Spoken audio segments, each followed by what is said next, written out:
नमस्कार, इन खबर में आपका स्वागत है। कांग्रेस नेता और राजस्थान के पूर्व उप मुख्यमंत्री सचिन पायलट 6 दिनों तक दिल्ली में डेरा डालने के बाद वापस लौट गए। बैरंग लौटना पड़ा है उन्हें, हाथ में कुछ नहीं मिला।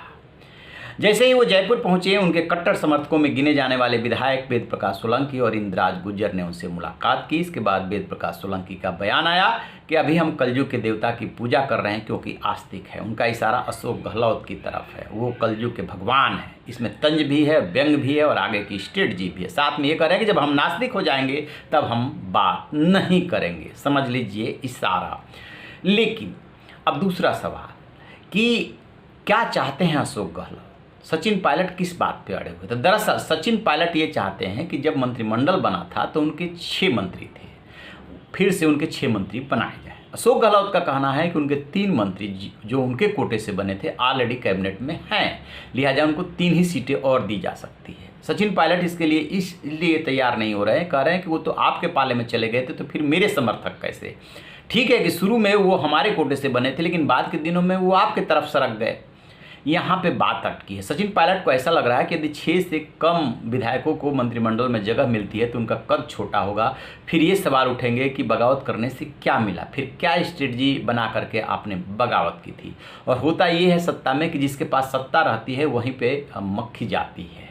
तो सत्ता अशोक गहलोत के हाथ में है, लिहाजा इनके विधायकों को वो तोड़ रहे हैं और 1/3 से ज़्यादा विधायकों को तोड़ चुके हैं। 8 से 10 ही विधायक इनके पास पहुंचे हैं। अशोक गहलोत बेफिक्र हैं कि उनकी सरकार को कुछ नहीं होने वाला है। अब बात करते हैं हाईकमान की।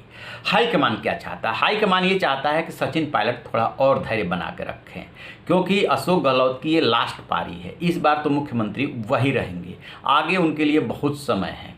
सचिन पायलट को लग रहा है कि आगे बहुत समय है। जो पिछला चुनाव 2018 में हुआ था उसमें सड़क पर हमने संघर्ष किया था, उनके नेतृत्व में जो है जीत मिली थी, लिहाजा दावेदारी उनकी बनती थी। तब अशोक गहलोत दिल्ली में हुआ करते थे और जब मुख्यमंत्री बनने की बारी आई तो जा करके उनकी गद्दी पे बैठ गए और हाईकमान ने उनका साथ दे दिया। कब तक बर्दाश्त करते रहेंगे? यूं भी राजस्थान में कुछ ऐसा ट्रेडिशन रहा कि एक बार बीजेपी और एक बार भाजपा आती है, यानी कि फिर 5 साल जो चुनाव होगा 18 और 22-23 में, उसके बाद जो है फिर हम संघर्ष करें, फिर सत्ता में आए तब जाके कुर्सी मिलेगी। इतना इंतजार करने के लिए सचिन पायलट तैयार नहीं है। अब हाईकमान की क्या मजबूरी है वो भी सुनिए।